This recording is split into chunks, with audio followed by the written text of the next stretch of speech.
서울의 심장부, 화려한 불빛이 밤의 장막을 뚫고 솟아오른 크라운 호텔의 연회장은 선택받은 자들만의 세계였다.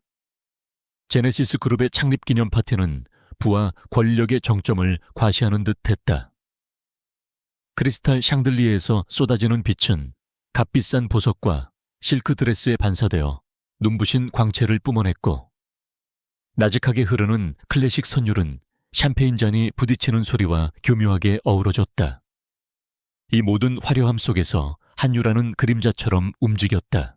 그녀는 18살이었다.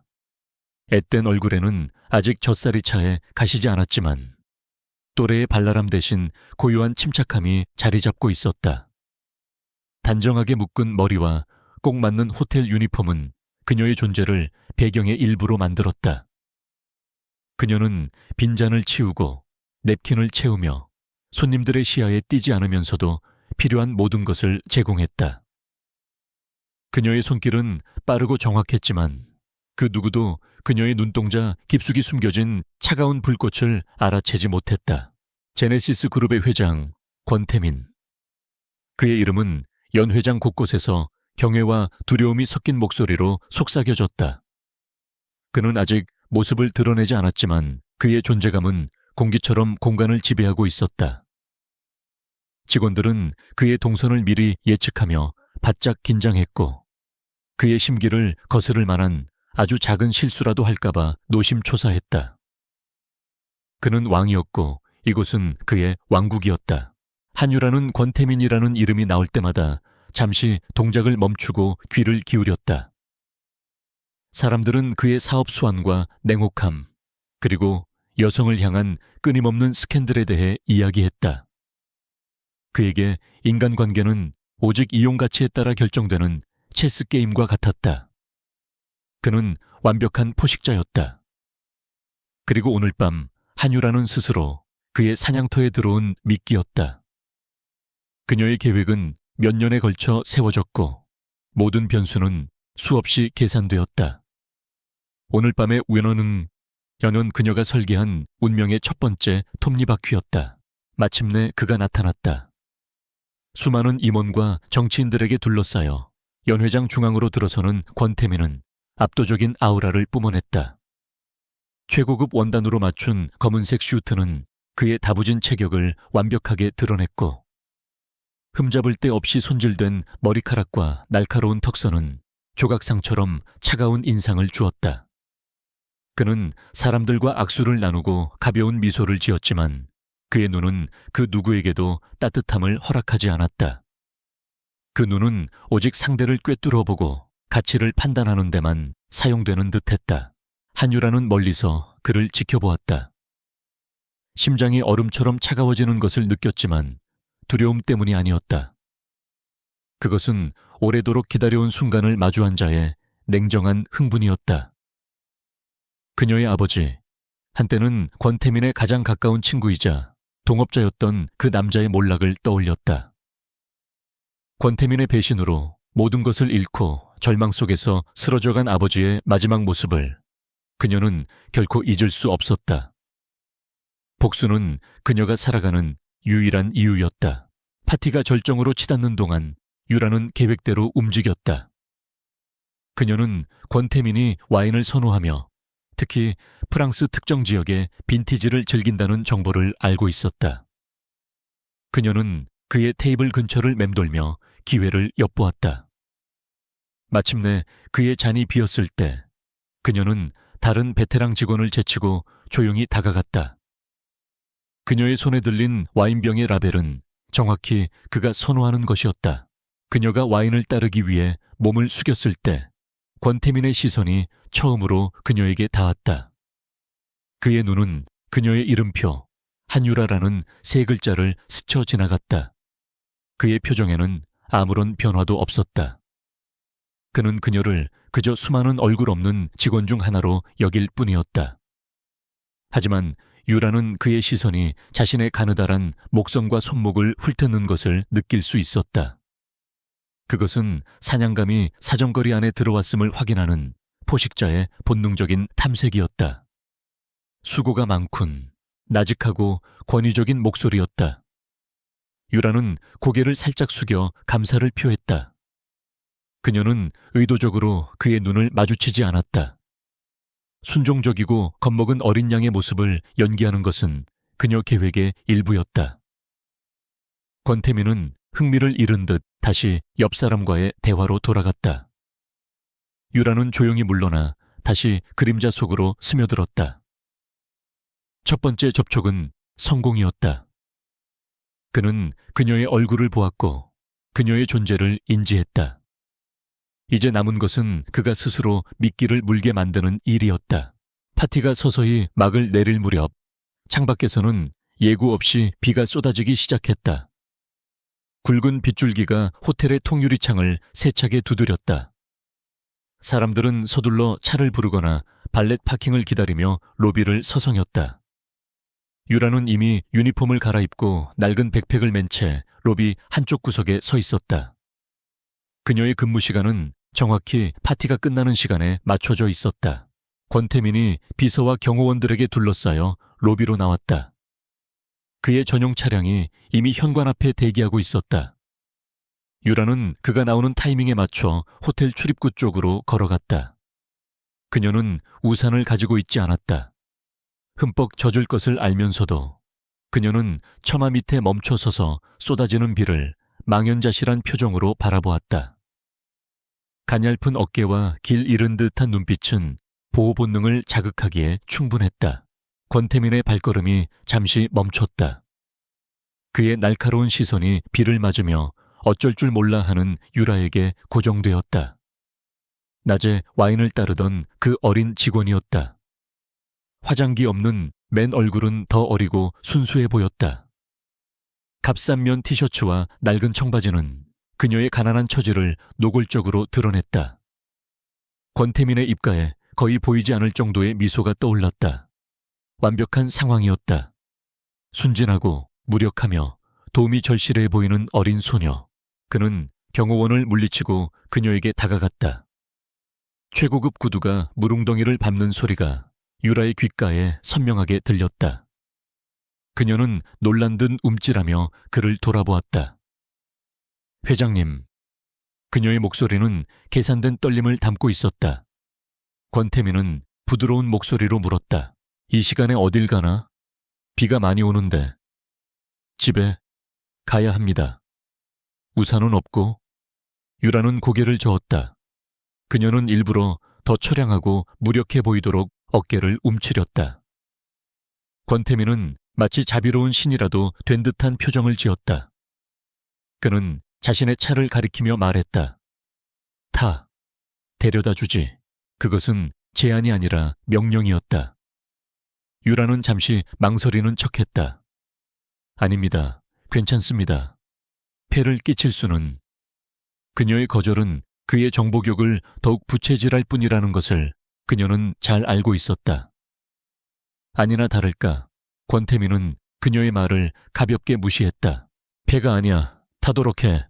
경호원이 재빨리 다가와 차문을 열었다. 유라는 더 이상 거절하지 못하고 마지못해 채 올라탔다. 부드러운 가죽 시트가 몸을 감싸자 그녀는 순간적으로 온몸의 긴장이 풀리는 것을 느꼈다. 하지만 그것은 아주 잠시였다. 권태민이 옆자리에 올라타자 차 안의 공기는 그의 강렬한 페로몬과 비싼 향수 냄새로 가득 찼다.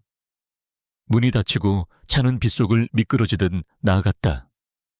외부 세계와의 완벽한 차단이었다. 차 안에는 침묵이 흘렀다. 유라는 창밖으로 빠르게 스쳐 지나가는 서울의 야경을 보는 척하며 권태민의 반응을 살폈다.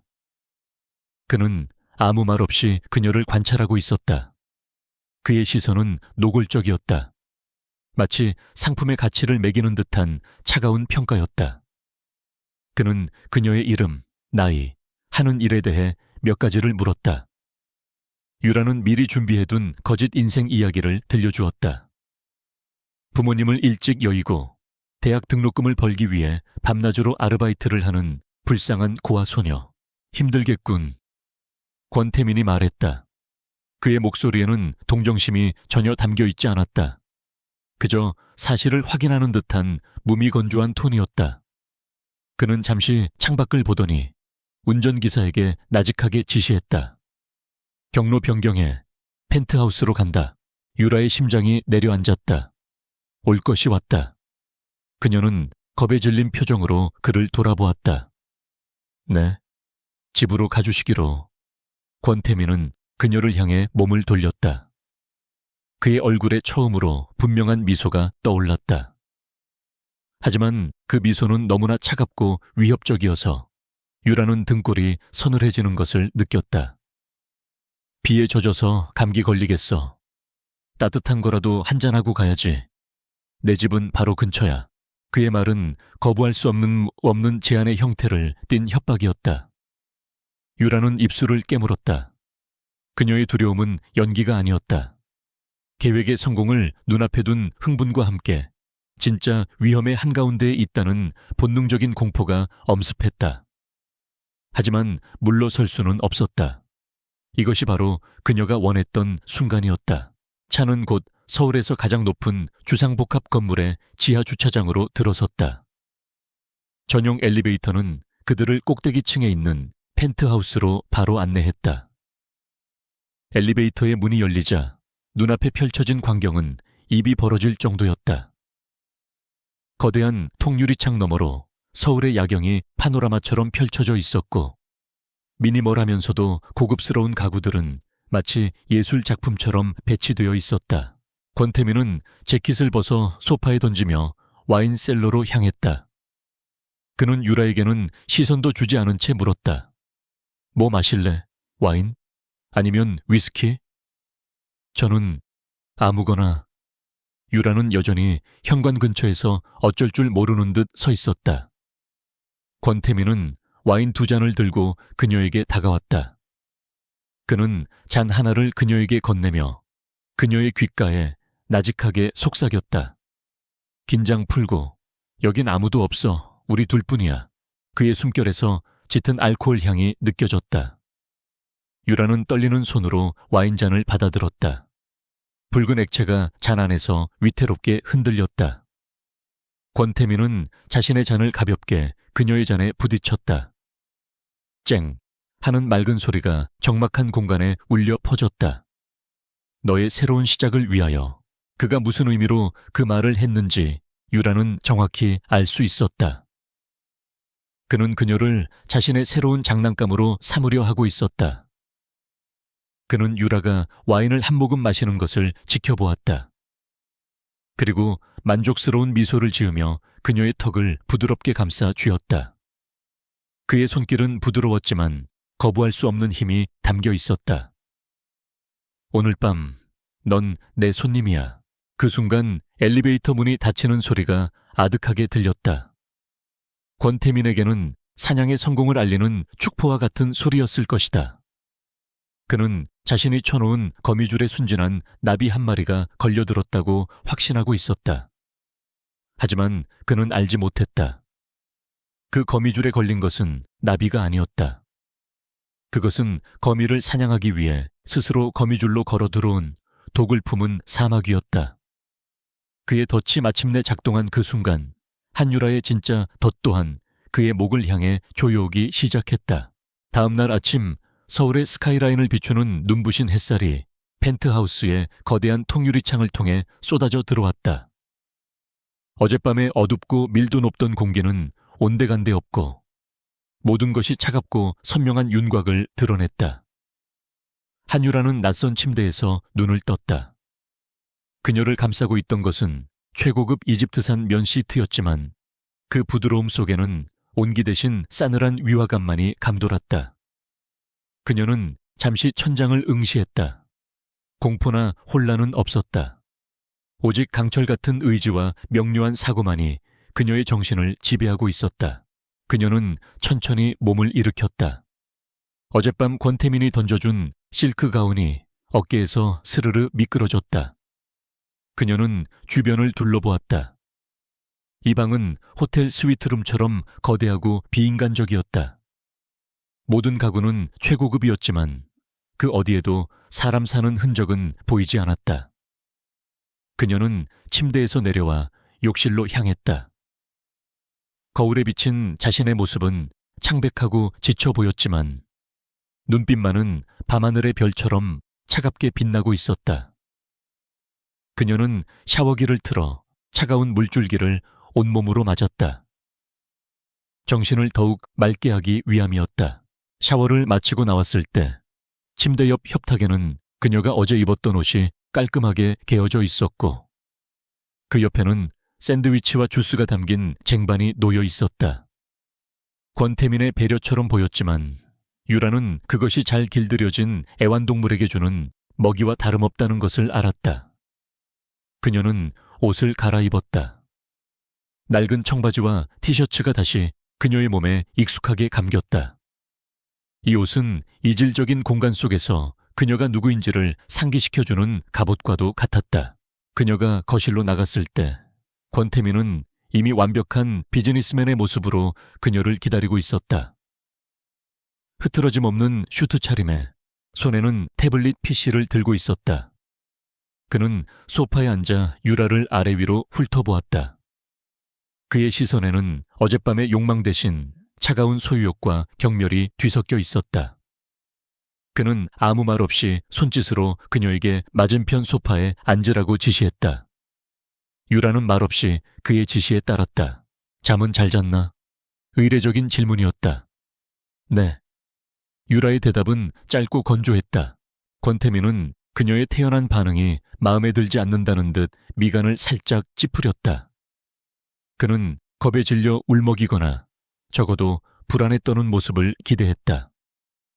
하지만 그녀는 너무나도 평온했다.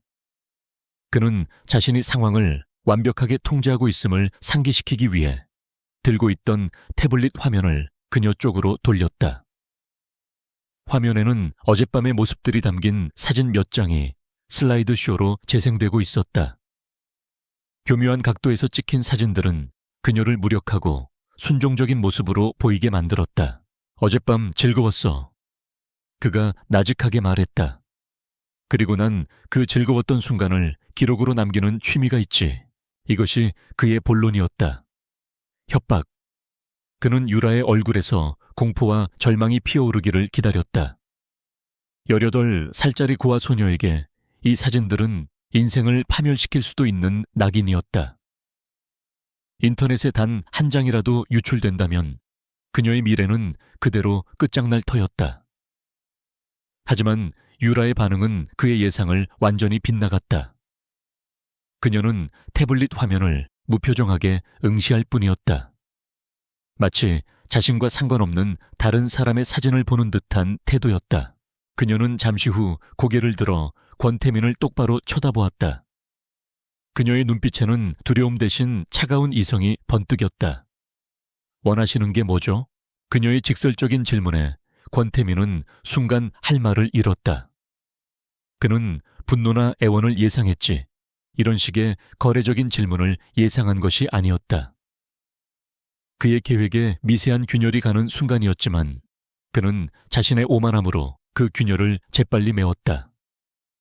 그는 그녀가 충격으로 현실을 부정하고 있다고 판단했다. 원하는 것? 간단해. 그가 조소하며 말했다. 넌 이제 내 거야. 내가 부를 때 와야 하고 내가 시키는 건 뭐든지 해야 해. 그러면 이 사진들은 우리 둘만의 비밀로 남게 될 거야. 어때? 간단하지? 그는 그녀가 마침내 무너져 내리며 눈물을 보이리라 확신했다. 그러나 유라는 눈도 깜빡하지 않았다. 그녀는 오히려 희미하게 미소를 짓는 것처럼 보였다. 그것은 조소도 체념도 아닌 이해할 수 없는 종류의 미소였다. 그녀는 자리에서 일어나 그에게 고개를 숙였다. 알겠습니다. 회장님의 뜻에 따르겠습니다. 너무나도 쉬운 굴복이었다. 권태민은 허탈함과 동시에 의심을 느꼈다. 하지만 그의 자만심은 그 의심을 묵살했다.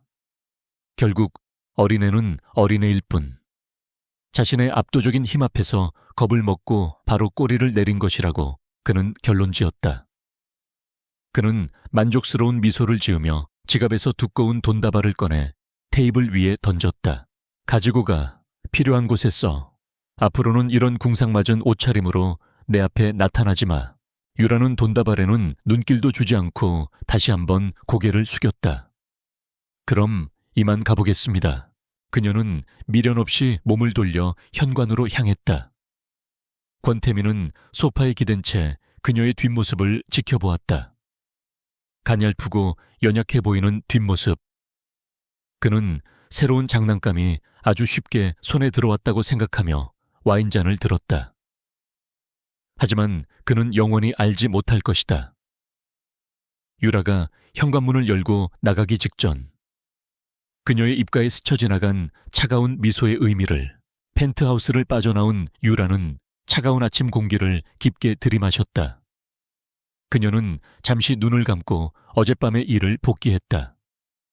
권태민이 와인에 취해 잠든 깊은 새벽, 그녀는 조용히 그의 서재로 향했다. 그곳은 제네시스 그룹의 심장부와 연결된 가장 사적인 네트워크 허브였다. 그녀는 주머니에서 휴대폰 충전기처럼 생긴 작은 USB 장치를 꺼냈다. 그것은 그녀가 몇 달에 걸쳐 직접 만든 특수 해킹 도구였다. 그녀는 권태민의 개인 컴퓨터 본체 뒤편, 눈에 잘 띄지 않는 USB 포트에 그것을 꽂았다. 장치는 10초 만에 자동으로 악성 코드를 심고 시스템 로그를 포함한 모든 침입 흔적을 지운 뒤 스스로 비활성화되었다. 케르베로스라고 이름 붙인 그 악성 코드는 제네시스 그룹의 방화벽을 우회하여 외부에서 내부 서버로 접근할 수 있는 아주 작은 뒷문을 열어주는 역할을 했다. 모든 것은 완벽하게 계획대로 진행되었다. 어젯밤의 굴욕은 이 10초를 얻기 위한 대가였다. 낡고 허름한 자신의 원룸으로 돌아온 유라는 곧바로 컴퓨터 앞에 앉았다. 그녀의 방은 펜트하우스와는 극과 극이었다. 좁은 공간에는 침대와 책상, 그리고 방의 절반을 차지하는 거대한 컴퓨터 장비가 전부였다. 여러 대의 모니터와 복잡하게 얽힌 케이블들은 이곳이 그녀의 진짜 전쟁터임을 보여주고 있었다. 그녀는 손가락을 풀고 키보드 위에 올렸다. 검은 화면에 녹색 글자들이 폭포수처럼 쏟아지기 시작했다. 그녀는 어젯밤 심어놓은 케르베로스를 통해 제네시스 그룹의 내부 네트워크로 조용히 잠입했다. 철옹성 같던 보안 시스템은 그녀 앞에서 속수무책으로 길을 열어주었다. 그녀는 재무팀의 서버 깊숙한 곳에 보관된 다음 분기 실적 예상 보고서 파일에 접근했다. 그녀는 대규모의 데이터를 훔치거나 파괴하지 않았다. 그런 어리석은 짓은 즉시 발각될 뿐이다. 대신 그녀는 아주 미세한 조작을 가했다. 수천 개의 숫자 중 단 3개의 숫자를 바꿨다. 해외 자회사의 예상 순이익을 0.1% 낮추고 신규 사업부의 초기 비용을 0.15% 높였다. 너무나도 사소해서 단순한 오타나 계산 착오로 보일 만한 수치였다. 하지만 이 작은 변수는 나비 효과처럼 다른 모든 연관 데이터에 미세한 불협화음을 만들어낼 것이었다. 제네시스 그룹 재무팀의 한 젊은 분석가가 보고서를 검토하다가 미간을 찌푸렸다. 총합계가 어딘가 미세하게 맞지 않았다. 그는 몇 번이고 다시 계산해 보았지만 원인을 찾을 수 없었다. 그는 상세에게 보고했지만 상사는 마감 시간에 쫓겨 사소한 오차일 뿐이니 그냥 넘어가 라고 핀잔을 주었다. 하지만 그 작은 불일치의 씨앗은 이미 시스템 깊숙한 곳에 뿌려졌다. 아무도 눈치채지 못한 채 거대한 제국의 기반에 첫 번째 균열이 생긴 순간이었다. 유라는 네트워크에서 접속을 끊고 의자 깊숙이 몸을 기댔다. 모니터의 불빛이 그녀의 얼굴을 비췄다. 그녀의 표정은 차갑고 고요했다. 창밖으로 멀리 보이는 제네시스 그룹의 거대한 사옥이 마치 쓰러뜨려야 할 거인처럼 보였다. 권태민은 자신이 승리했다고 생각하며 축배를 들고 있겠지만 그는 아직 전쟁이 시작되었다는 것조차 알지 못했다. 이것은 복수의 시작일 뿐이다. 첫 번째 상처는 아주 작고 미미해서 상대방은 피가 나고 있다는 사실조차 깨닫지 못할 것이다. 하지만 상처는 서서히 골마들어가 결국에는 거대한 몸 전체를 쓰러뜨리게 될 것이다. 한유라의 첫 번째 이빨은 권태민의 제국에 깊숙이 박혔다. 이제부터는 피의 향연이 시작될 차례였다. 한유라가 심어놓은 작은 불씨는 그녀의 예상보다 훨씬 빠르게 번져나갔다. 제네시스 그룹의 심장부, 최첨단 기술로 지어진 데이터 보안센터는 보이지 않는 유령과의 전쟁으로 연일 비상이었다.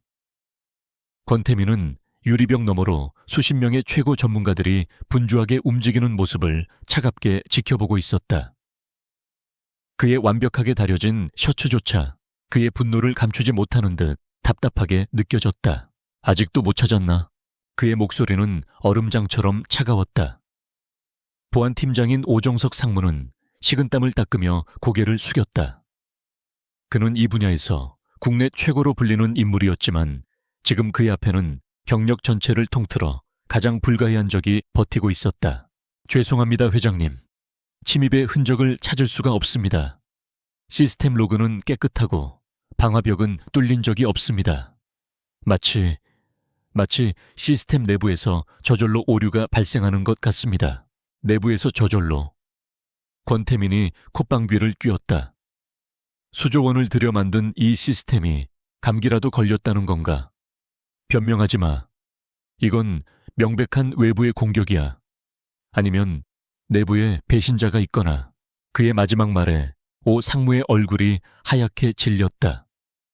내부 소행이라는 것은 상상조차 하기 싫은 시나리오였다.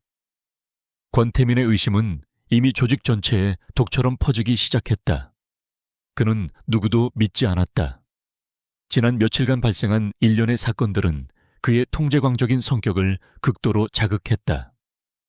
투자자 설명회 프레젠테이션에서 수치가 맞지 않아 망신을 당했고, 결제 시스템에 순간적인 장애가 발생해 막대한 거래가 지연되기도 했다.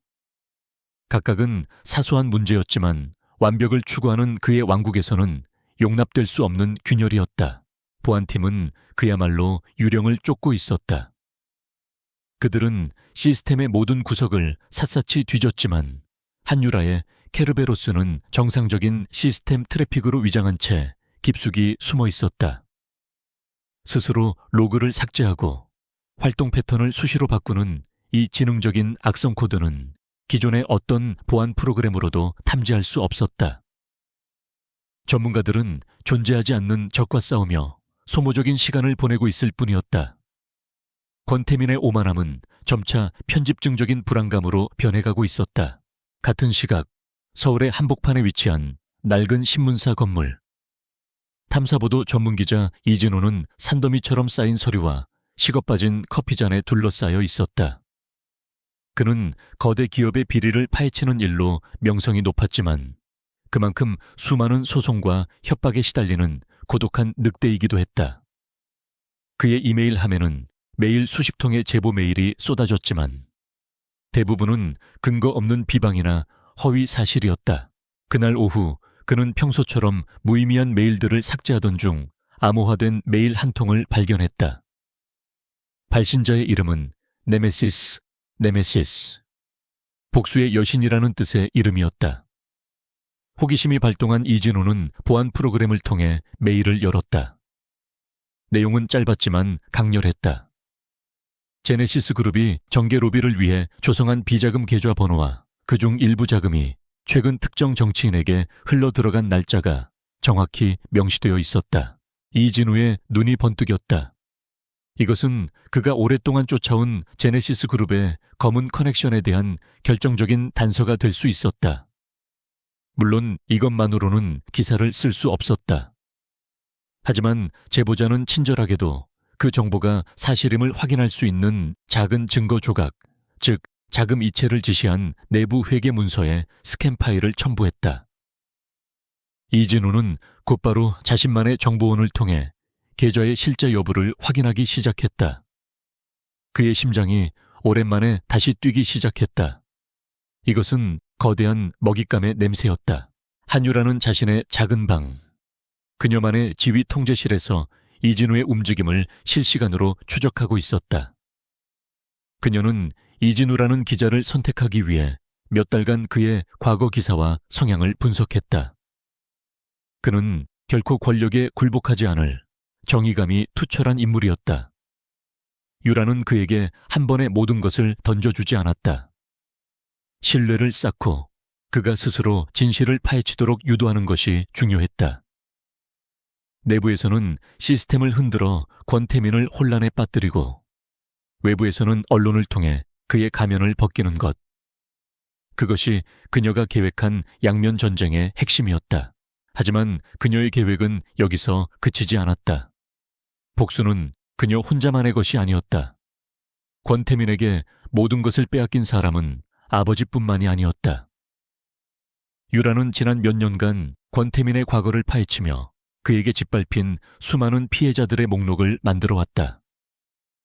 이제 그들을 규합할 때가 되었다. 그녀는 보이지 않는 네트워크를 구축하여 흩어져 있는 분노를 하나의 거대한 힘으로 모을 생각이었다. 그녀의 첫 번째 목표는 박성호라는 이름의 전직 엔지니어였다. 그는 한때 천재적인 반도체 설계자였지만 자신의 핵심 특허 기술을 권태민에게 빼앗기고 업계에서 매장당한 비운의 인물이었다. 그는 현재 지방의 작은 공장에서 허드레시를 하며 무력하게 살아가고 있었다. 유라는 네메시스라는 이름으로 그에게 익명의 메일을 보냈다. 메일에는 단 한 줄의 문장과 함께 파일 하나가 첨부되어 있었다.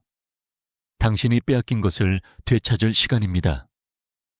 첨부된 파일은 10년 전 권태민이 박성호의 기술을 빼돌리기 위해 이사회를 조작했다는 명백한 증거가 담긴 회의록이었다. 이것은 박성호가 그토록 찾아 헤맸지만 결코 손에 넣을 수 없었던 결정적인 증거였다. 지방의 작은 아파트에서 메일을 확인한 박성호의 손은 부들부들 떨렸다. 처음에는 믿을 수 없었다. 또 다른 사기나 함정일지도 모른다고 생각했다. 하지만 첨부된 회의록은 명백한 진실이었다. 잊었다고 생각했던 분노와 억울함이 용암처럼 들끓어 올랐다. 그는 지난 10년간의 패배감과 무력감 속에서 모든 것을 체념하고 살아왔다.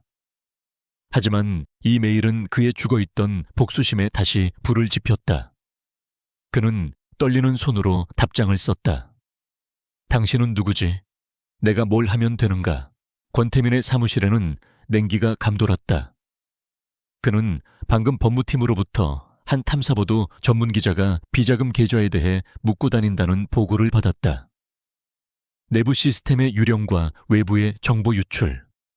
언뜻 보기에는 별개의 사건처럼 보였지만 통제에 집착하는 그의 직감은 두 사건 사이에 보이지 않는 연결고리가 있다고 경고하고 있었다. 그의 의심은 이제 임원들을 향했다. 그는 자신의 오른팔, 왼팔이라 믿었던 사람들의 눈을 보며 그들의 충성심을 저울질하기 시작했다.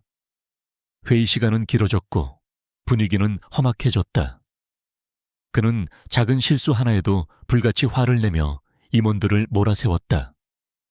제네시스 그룹이라는 거대한 배는 외부의 폭풍우가 아니라 선장의 편집증 때문에 내부에서부터 삐걱거리기 시작했다.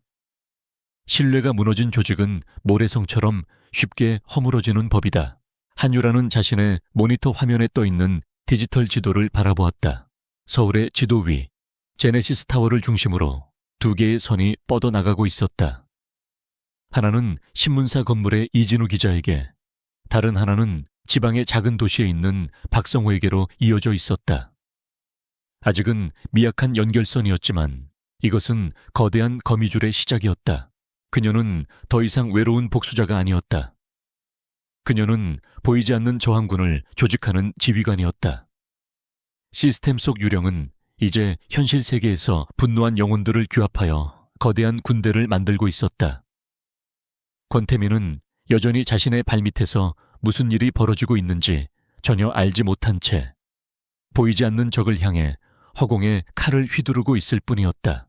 이진우 기자의 첫 번째 기사는 조용한 호수에 던져진 돌멩이처럼 파문을 일으켰다. 제네시스 그룹, 의문의 유령 계좌와 정계의 검은 커넥션 의혹이라는 자극적인 제목의 기사는 직접적인 고발 대신 교묘하게 사실을 나열하며 대중의 의심에 불을 붙였다. 기사는 삽시간에 온라인을 통해 퍼져나갔고 주식시장은 즉각적으로 반응했다. 제네시스 그룹의 주가는 개장과 동시에 몇 퍼센트 급락하며 불안한 조짐을 보였다. 철옹성 같던 권태민의 제국에 대중이 목격한 첫 번째 균열이었다. 권태민은 자신의 집무실에서 태블릿으로 기사와 그에 달린 수천 개의 댓글을 읽고 있었다. 그의 얼굴은 분노로 굳어 있었다. 대중은 어리석은 양떼와 같다고 그는 늘 생각해왔다. 하지만 그 양떼가 한 방향으로 돌진하기 시작하면 맹수보다 더 무서운 파괴력을 갖는다는 사실을 그는 잠시 잊고 있었다. 그의 완벽한 이미지에 흠집이 났고 그는 그것을 용납할 수 없었다.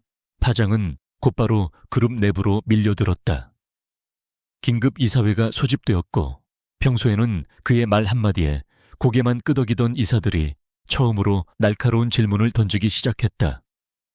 주가 하락과 투자자들의 동요, 그리고 곧 들이닥칠지도 모를 검찰 수사에 대한 우려가 회의실의 공기를 무겁게 짓눌렀다. 이 기사는 어떻게 된 겁니까, 회장님? 사실무근이라고만 할 게 아니라 확실한 대책을 내놓으셔야 합니다. 한 원로 이사가 조심스럽게 포문을 열었다. 권태민은 평소와 같은 위압적인 태도로 그들을 억누르려 했지만 이번에는 통하지 않았다. 그의 권위에 대한 첫 번째 도전이었다. 그는 가까스로 분노를 억누르고 근거 없는 음해에 대해 법적 대응을 포함한 모든 수단을 동원해 강력히 대처하겠다고 약속하며 겨우 회의를 마무리 지었다. 하지만 그는 알고 있었다. 이것은 시작에 불과하다는 것을. 이사회를 마친 권태민은 자신의 사무실로 돌아와 외부 보안 컨설팅 업체에 수장을 호출했다. 블랙옵스라고 불리는 이 회사는 합법과 불법의 경계를 넘나들며 의뢰인의 문제를 해결해주는 곳으로 악명이 높았다. 더 이상 내부 보안팀에만 의존할 수 없었다. 돈은 얼마가 들어도 상관없어. 권태민이 차갑게 말했다. 네메시스라는 놈, 그리고 정보를 유출한 내부의 쥐새끼를 찾아내. 무슨 수를 써서라도. 블랙옵스의 수장은 고개를 끄덕였다.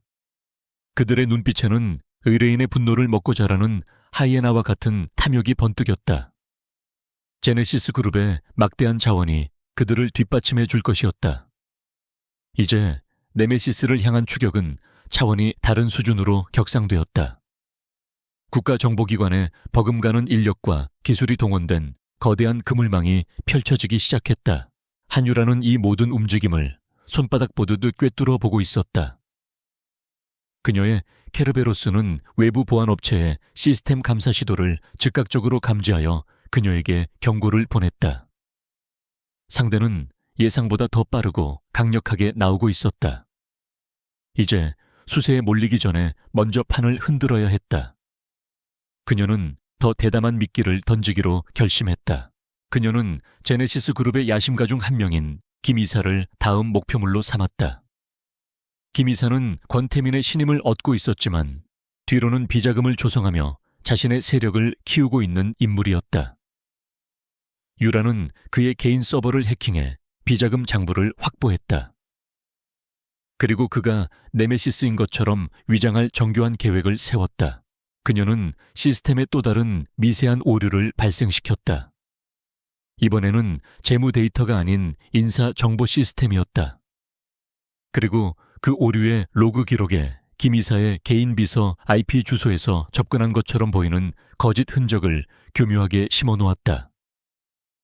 일반적인 보안팀이라면 속아 넘어가지 않았겠지만 이미 내부 소행을 확신하고 있던 블랙옵스에게는 너무나도 달콤한 미끼였다. 며칠 후 블랙옵스는 권태민에게 중간 보고를 올렸다. 내부 유출자는 김 이사일 가능성이 매우 높습니다. 그의 비서 컴퓨터에서 시작된 비정상적인 트래픽을 포착했습니다. 또한 그는 최근 주가 하락으로 가장 큰 손해를 본 인물 중 하나이며 회장님에 대한 불만을 공공연히 표출해왔습니다. 권태민의 눈이 번뜩였다. 모든 조각이 들어맞는 것 같았다. 그는 즉시 김 이사를 해고하지 않았다. 그것은 너무 자비로운 처사였다. 대신 그는 김 이사가 추진하던 중요한 프로젝트를 무산시키고 그의 측근들을 모두 한직으로 발령냈다. 그리고 검찰의 익명으로 그의 비자금에 대한 정보를 흘렸다. 그는 김 이사를 본보기로 삼아 조직 전체에 공포를 심어주려 했다. 배신자의 말로는 얼마나 비참한지를 모두에게 똑똑히 보여주기 위함이었다. 김 이사는 영문도 모른 채 순식간에 나락으로 떨어졌다. 그의 비명은 다른 임원들의 귀에 공포의 메아리가 되어 울려 퍼졌다. 유라의 계획은 성공했다. 권태민의 의심은 내부로 향했고 그녀는 귀중한 시간을 벌었다. 하지만 그녀는 이 작은 승리에 안주하지 않았다. 이 과정에서 무고한 희생자가 나올 수도 있다는 사실이 그녀의 마음을 무겁게 짓눌렀지만 거악을 무너뜨리기 위한 불가피한 희생이라고 스스로를 다독였다. 하지만 권태민은 생각보다 훨씬 더 교활하고 집요한 인간이었다. 김 이사를 숙청하면서도 그의 마음 한구석에는 풀리지 않는 찝찝함이 남아있었다. 모든 것이 너무 완벽하게 맞아떨어지는 것이 오히려 부자연스러웠다. 그의 예리한 직감은 아직 진짜 배후가 어둠 속에 숨어있다고 속삭였다. 그는 처음부터 모든 것을 다시 되짚어보기 시작했다. 시스템 오류, 언론의 폭로. 이 모든 혼란이 시작된 시점은 언제였는가? 그의 기억은 정확히 한 지점을 가리켰다. 바로 그날 밤 호텔에서 만난 그 18살짜리 소녀, 한유라를 자신의 펜트하우스로 데려온 그날 직후였다. 터무니없는 생각이라고 그는 스스로를 비웃었다. 가난하고 힘없는 고아 소녀가 제네시스 그룹을 상대로 이런 일을 벌인다는 것은 불가능했다. 하지만 우연이라고 하기에는 시기가 너무나도 절묘했다. 그의 머릿속에서 경고등이 깜빡였다. 그는 즉시 블랙옵스에 새로운 지시를 내렸다. 한유라, 그 여자에 대해 알아봐. 아주 사소한 것 하나까지 전부. 단순한 신원 조회가 아니야. 과거 행적, 주변 인물, 인터넷 접속 기록까지 샅샅이 뒤져. 그것은 아직 주요 용의자에 대한 수사는 아니었다. 그저 모든 가능성을 점검하고 느슨한 끝부분을 묶어두려는 그의 완벽주의적인 성격에서 비롯된 지시였다. 하지만 사냥개의 예리한 코가 마침내 진짜 사냥감의 냄새를 맡기 시작한 순간이었다. 유라는 자신의 지휘 통제실에서 제네시스 내부 네트워크를 감시하던 중 자신의 이름이 포함된 특별조사 요청 파일을 발견했다. 파일의 수신자는 블랙옵스였다. 순간 그녀의 심장이 얼어붙는 것 같았다. 등줄기를 타고 차가운 식은땀이 흘러내렸다. 추상적인 디지털 전쟁은 이제 그녀의 현실을 위협하는 구체적인 위협이 되어 다가오고 있었다. 그동안 그녀를 지켜주었던 고아 소녀라는 위장은 이제 곧 벗겨질 위기에 처했다. 그녀가 공들여 만들어 놓은 거짓 신분과 과거 기록들은 블랙옵스와 같은 전문가들의 집요한 검증을 견뎌낼 수 없을지도 모른다. 사냥꾼과 사냥감의 위치가 뒤바뀌는 순간이었다. 그녀는 더 이상 숨어서 공격하는 유령이 아니었다. 이제 그녀는 거대한 사냥꾼에게 쫓기는 명백한 표적이 되었다. 그녀의 모니터 화면에는 그녀의 위조된 신분증 파일이 떠 있었다. 그녀는 그것을 노려보며 입술을 깨물었다. 새로운 계획이 필요했다. 훨씬 더 위험하고 대담한 계획이. 블랙옵스의 보고서는 권태민의 책상 위에 놓인 한 장의 사망 선고서와 같았다. 보고서의 내용은 충격적이었다. 한유라라는 이름의 고아 소녀는 존재하지 않았다. 그녀의 신분은 정교하게 위조되었지만 집요한 추적 끝에 그 얇은 껍질이 벗겨졌다. 그 뒤에 나타난 것은 한재혁이라는 이름이었다. 10년 전 제네시스 그룹의 전신인 이노테크를 공동 창업했다가 권태민의 배신으로 모든 것을 잃고 자살로 생을 마감한 비운의 천재. 그리고 한유라는 바로 그의 유일한 딸이었다. 보고서는 그녀의 행적을 집요하게 파고들었다. 아버지의 죽음 이후 공식적인 기록에서 사라진 소녀. 하지만 디지털 세계의 뒷골목에서 그녀는 유령처럼 살아남아 있었다. 오래된 서버에서 발견된 암호화된 통신 기록들은 그녀가 아버지의 옛 충신들과 비밀리에 접촉해왔음을 시사했다. 네메시스, 복수의 여신. 모든 퍼즐 조각이 섬광과 함께 맞춰지는 순간이었다. 권태민은 보고서를 읽는 내내 온몸의 피가 차갑게 식는 것을 느꼈다. 충격, 그리고 뒤이어 치밀어 오르는 경악에 가까운 분노. 순진한 사냥감이라고 생각했던 어린 양은 사실 자신의 심장을 노리고 돌아온 과거의 망령이었던 것이다. 그동안 그를 괴롭혔던 시스템의 유령, 언론의 정보를 흘린 배신자, 그 모든 것이 바로 그 연약해 보이던 소녀의 손에서 비롯되었다는 사실에 그는 허탈한 실소마저 터뜨렸다. 그의 분노는 단지 속았다는 사실 때문만이 아니었다. 한재혁의 딸이 살아 돌아와 복수를 한다는 것은 그가 피와 배신으로 쌓아 올린 제국 전체의 정당성을 뒤흔드는 일이었다. 그는 자리에서 벌떡 일어나 창밖의 도시를 내려다보았다. 저 거대한 왕국은 한때 친구였던 자의 시체 위에 세워졌다. 그리고 이제 그 친구의 피를 물려받은 딸이 모든 것을 무너뜨리기 위해 돌아온 것이다. 그는 전율과 함께 기묘한 흥분마저 느꼈다. 이것은 단순한 비즈니스가 아니었다. 이것은 운명을 건 전쟁이었다. 권태민은 더 이상 어둠 속에서 유령을 쫓지 않았다. 적의 정체를 알았으니 이제는 사냥의 시간이었다. 그는 한유라가 혼자가 아니라는 것을 알았다. 그녀에게는 조력자들이 있었다. 그는 블랙옵스의 네메시스로부터 정보를 받은 것으로 의심되는 모든 인물들을 에세이, 아이추, 수요 지시했다. 그리고 가장 약한 고리가 먼저 끊어졌다. 엔지니어 박성호. 박성호는 며칠 뒤 퇴근길에 검은색 밴에 납치되었다. 저항할 틈도 없었다. 그는 이름 모를 창고로 끌려가 무자비한 폭행을 당했다. 그들은 정보를 원하지 않았다. 그저 한유라를 끌어내기 위한 미끼를 만들고 있을 뿐이었다. 그날 밤 유라의 암호화된 메신저로 메시지 한 통이 도착했다. 발신자는 알 수 없었다. 메시지는 짧은 글귀와 사진 한 장뿐이었다. 피투성이가 된 채 의자에 묶여있는 박성호의 사진. 그리고 그 아래 적힌 주소. 혼자 와라.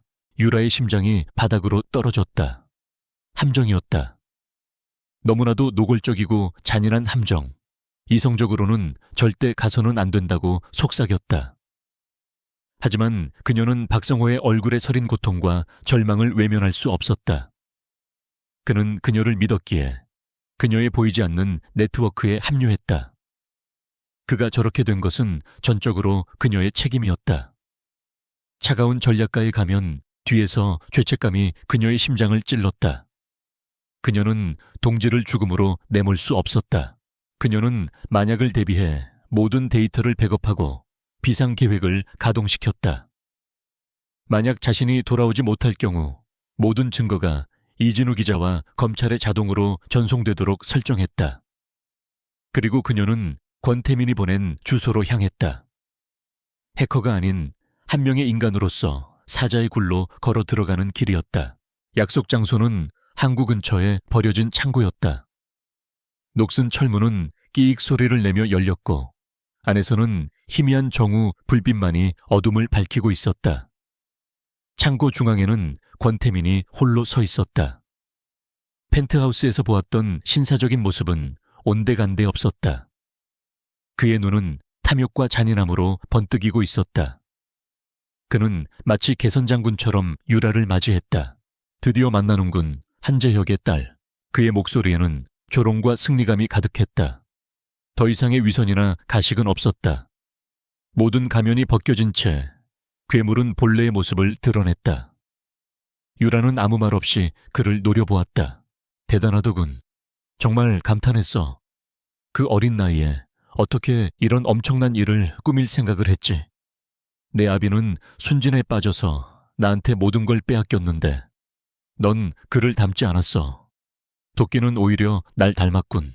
내 아버지 이름을 함부로 입에 담지 마. 유라가 처음으로 입을 열었다. 그녀의 목소리는 분노로 떨리고 있었다. 권태민은 재미있다는 듯 웃었다. 그는 유라에게 가까이 다가와 그녀의 얼굴을 뜯어보았다. 그 눈, 내 아비를 쏙 빼닮았어. 마지막 순간에도 그렇게 날 쳐다봤지. 모든 것을 잃고 옥상에서 뛰어내리기 직전에 말이야. 그의 잔인한 말은 비수가 되어 유라의 심장에 박혔다. 하지만 그녀는 무너지지 않았다. 그녀는 눈물을 보이는 대신 더 차갑게 그를 쏘아보았다. 권태민은 그녀의 강인함이 오히려 마음에 든다는 듯 고개를 끄덕였다. 그는 손에 들고 있던 태블릿을 그녀에게 보여주었다. 화면에는 박성호가 아닌 낯익은 얼굴이 보였다. 아버지의 죽음 이후 유라를 거두어 주었던 이웃집 할머니였다. 영상 속에서 할머니는 아무것도 모른 채 집 앞에서 화초에 물을 주고 있었다. 그리고 그 집 주변을 어슬렁거리는 건장한 남자들의 모습도 보였다. 박성호는 그냥 시작일 뿐이야. 권태민이 속삭였다. 네가 아끼는 사람들, 네 아버지의 흔적이 남은 모든 것들, 내가 마음만 먹으면 하나씩 전부 지워버릴 수 있어. 어젯밤의 사진 따위와는 비교가 안 되는 진짜 협박이지. 유라의 숨이 멎었다. 온몸의 힘이 빠져나가는 것 같았다. 이것은 그녀가 예상하지 못한 공격이었다. 권태민은 그녀의 복수심이 아닌 그녀에게 남은 마지막 인간성을 공격하고 있었다. 그녀의 계획 때문에 무고한 사람들이 다치고 있었다. 그녀는 괴물을 잡기 위해 괴물이 되어가고 있다고 생각했지만 그녀는 결코 권태민처럼 될 수는 없었다. 그녀에게는 아직 지켜야 할 사람들이 있었고 넘지 말아야 할 선이 있었다. 모든 걸 멈춰. 권태민이 명령했다.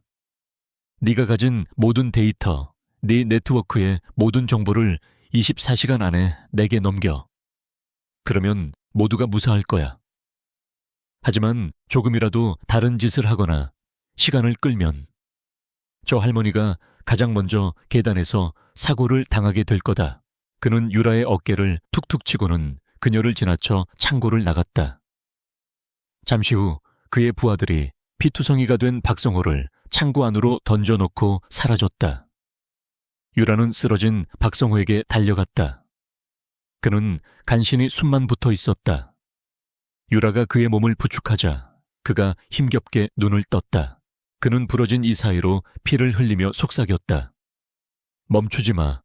우리 모두를 위해서. 그의 한마디가 유라의 흔들리던 마음에 불을 질렀다.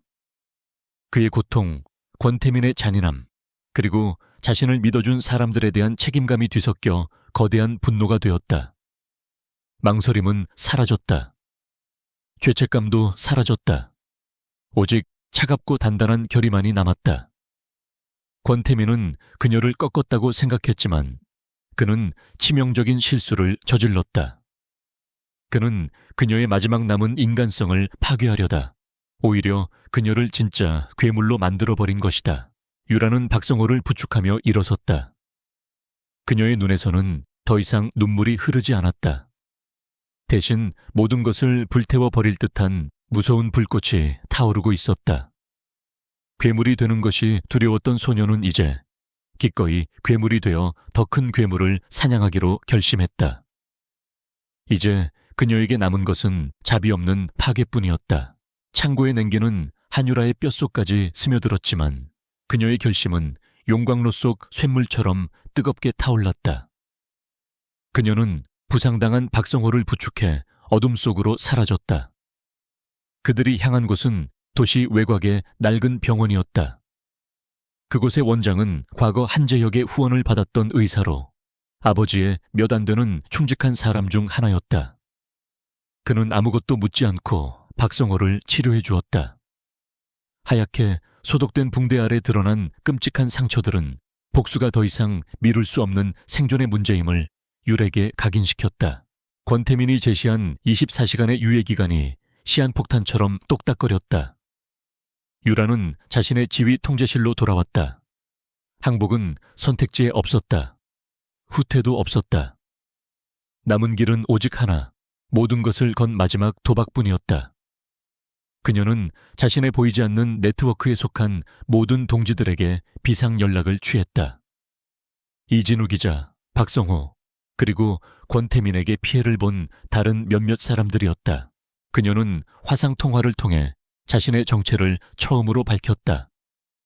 모니터 너머의 그들은 앳된 소녀의 모습에 잠시 놀랐지만 이내 그녀의 눈빛에 서린 강철 같은 의지를 읽었다. 유라는 담담하게 상황을 설명했다. 권태민의 협박, 그리고 자신의 마지막 계획. 그녀는 동지들에게 선택권을 주었다. 지금부터는 목숨을 걸어야 합니다. 빠져나가고 싶다면 지금이 마지막 기회입니다. 저는 누구도 원망하지 않습니다. 침묵이 흘렀다. 누구도 쉽게 입을 열지 못했다. 하지만 잠시 후 병상에 누워있던 박성호가 가장 먼저 입을 열었다.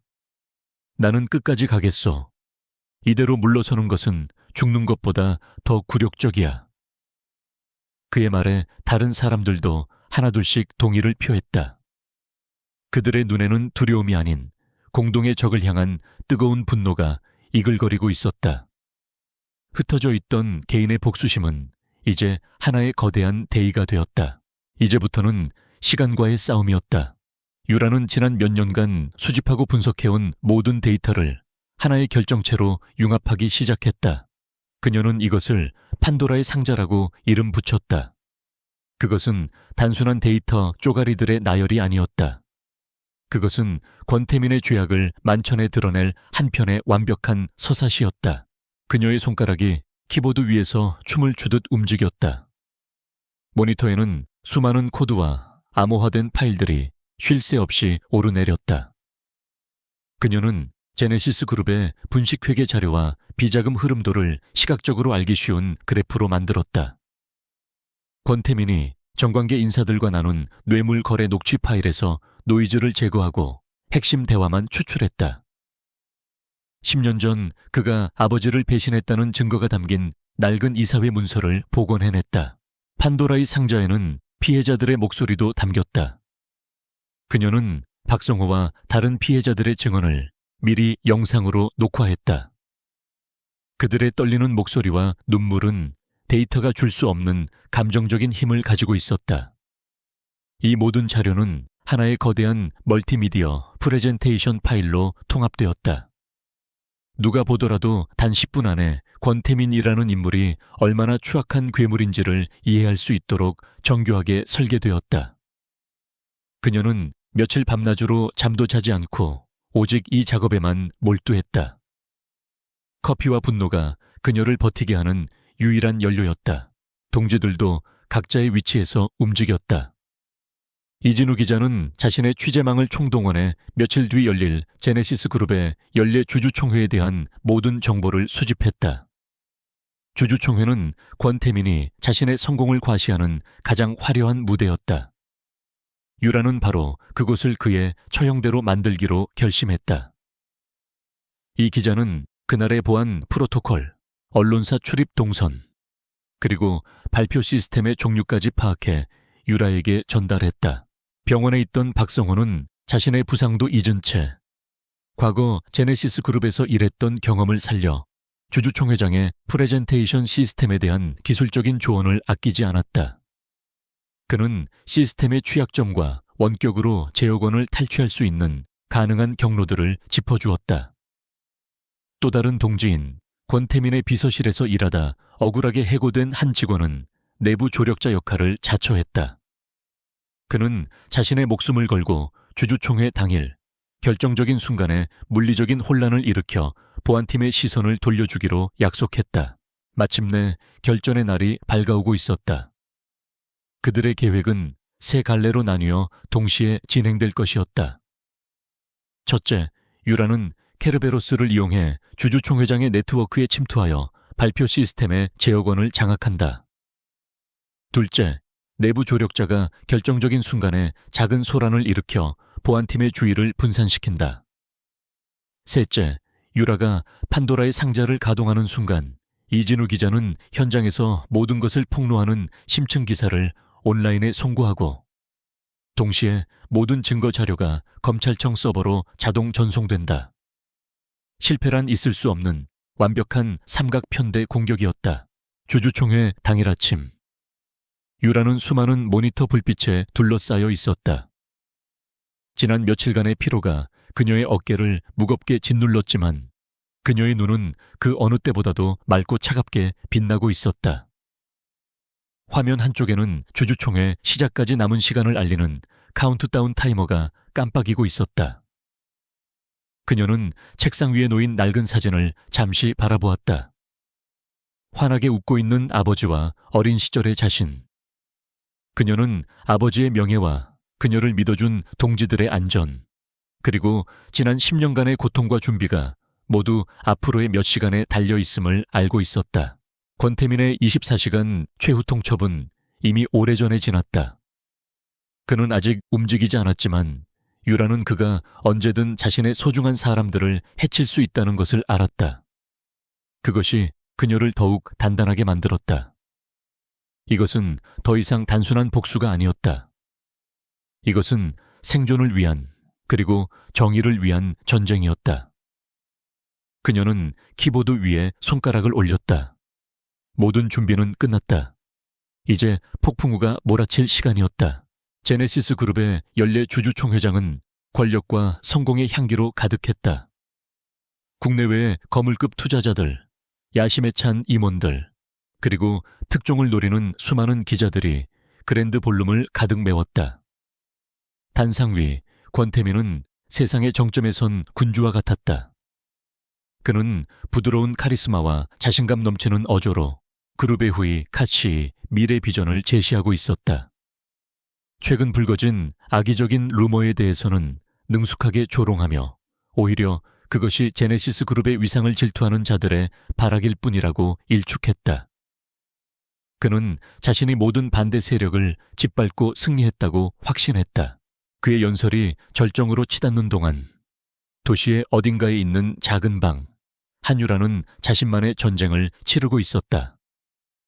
그녀의 모니터들은 주주총회장 생중계 화면, 행사장 네트워크 설계도, 그리고 마지막 실행 명령어를 기다리는 코드라인으로 가득했다.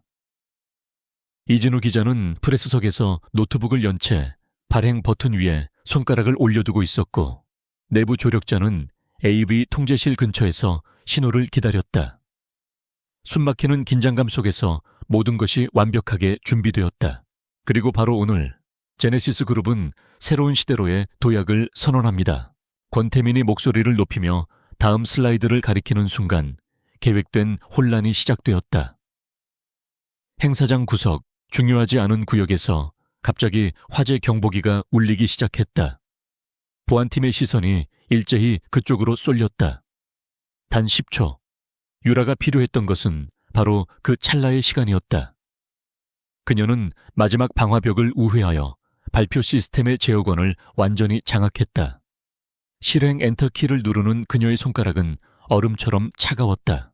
권태민 뒤편에 거대한 스크린이 깜빡거리더니 암전되었다. 장내에 잠시 혼란스러운 웅성거림이 퍼졌다. 권태민은 당황하여 기술팀을 향해 고함을 질렀다. 바로 그 순간 스크린이 다시 켜졌다. 하지만 화면에 나타난 것은 다음 분기 예상 수익 그래프가 아니었다. 검은 바탕 위 하얀 글씨로 쓰인 제목이 선명하게 떠올랐다. 판도라의 상자, 권태민의 진실. 장내는 찬물을 끼얹은 듯 조용해졌다. 그리고 곧 한 남자의 부드러운 목소리가 스피커를 통해 울려 퍼졌다. 10년 전 세상을 떠난 한재혁, 한유라의 아버지였다. 그의 생전 인터뷰 영상이었다. 회사의 꿈과 비전에 대해 이야기하는 그의 순수한 열정이 담긴 목소리 뒤로 화면은 권태민의 추악한 진실을 폭로하기 시작했다. 조작된 회계 장부, 비밀 계좌의 자금 흐름, 정관계 인사들에게 뇌물을 건네는 목소리가 담긴 녹취 파일이 연이어 터져 나왔다. 그리고 화면에는 피투성이가 된 박성호의 얼굴이 나타났다. 그는 떨리는 목소리로 권태민에게 어떻게 기술을 빼앗기고 인생을 망쳤는지를 증언했다. 권태민에게 짓밟혔던 다른 피해자들의 영상도 이어졌다. 그들의 눈물과 분노는 스크린을 넘어 장내의 모든 사람들에게 생생하게 전달되었다. 권태민의 얼굴은 처음에는 불신, 다음에는 당혹감, 그리고 이내 억누를 수 없는 분노와 공포로 일그러졌다. 그는 미친 사람처럼 소리쳤다. 당장 꺼. 저걸 끄란 말이다. 하지만 아무도 그의 명령을 따를 수 없었다. 시스템은 완벽하게 장악당했다. 그는 자신이 가장 빛나야 할 무대 위에서 자신의 제국이 무너지는 모습을 속수무책으로 지켜봐야 하는 지옥 같은 상황에 갇혔다. 투자자들은 고함을 질렀고 기자들의 카메라 플래시가 미친 듯이 터져 나왔다. 바로 그 순간 장내 모든 사람들의 휴대폰에서 동시에 알림음이 울렸다. 이진우 기자가 모든 증거와 심층 취재 내용이 담긴 기사를 송고한 것이었다. 권태민의 범죄는 이제 빼도 박도 못할 사실이 되어 세상에 낙인 찍혔다. 판도라의 상자는 마지막을 향해 치닫고 있었다. 화면에는 한재혁의 자살이 사실은 권태민에 의해 계획된 타살이었음을 암시하는 결정적인 증거가 나타났다. 장내가 경악으로 술렁이는 바로 그 순간 그랜드 볼룸의 정문이 활짝 열렸다. 수십 명의 검사와 수사관들이 굳은 표정으로 장내로 들어섰다. 모든 소음이 멎었다. 모든 시선이 그들에게로 향했다. 검사 한 명이 단상으로 성큼성큼 걸어 올라왔다. 그는 넋이 나간 채 서 있는 권태민의 앞에서 차갑게 체포영장을 제시했다. 권태민 씨, 당신을 횡령, 배임, 증거인멸 및 살인교사 혐의로 긴급 체포합니다. 당신은 변호사를 선임할 수 있으며 차가운 수갑이 그의 손목에 채워지는 순간 거인의 시대는 끝이 났다. 그가 소녀를 유혹하기 위해 준비했던 치명적인 사랑의 함정은 결국 자기 자신을 파멸시키는 함정이 되어 돌아왔다. 같은 시각 유라는 자신의 모니터를 통해 그 모든 광경을 지켜보고 있었다. 권태민이 수갑을 찬 채 끌려나가는 모습. 그녀는 환호하지도 웃지도 않았다. 그저 오랫동안 자신을 짓눌러왔던 거대한 바위가 사라지는 듯한 고요하고 서글픈 해방감을 느꼈을 뿐이었다. 10년간의 복수는 끝났다. 그녀는 키보드에 마지막 명령어를 입력했다. 케르베로스, 네메시스, 그리고 그녀의 모든 디지털 흔적을 지우는 명령어였다. 그녀의 존재는 다시 한번 인터넷의 어둠 속으로, 완벽한 익명 속으로 사라졌다. 몇 달 후 서울이 내려다 보이는 작은 언덕 위에 유라는 서 있었다. 더 이상 복수심에 불타는 유령이 아닌 평범한 젊은 여자의 모습이었다. 그녀는 이름 없는 작은 비석 앞에 하얀 국화 한 송이를 내려놓았다. 아버지의 비석이었다. 이제 다 끝났어요, 아빠. 편히 쉬세요. 그녀는 아버지의 명예를 되찾았다. 자신을 올가매던 과거의 족쇄도 풀어냈다. 언덕 아래로 펼쳐진 도시의 풍경은 그 어느 때보다 평화로워 보였다. 그녀는 더 이상 과거에 얽매이지 않을 것이다. 그녀는 등을 돌려 새로운 새벽을 향해 걸어갔다. 길고 어두웠던 밤이 지나고 마침내 그녀의 인생에도 아침이 밝아오고 있었다.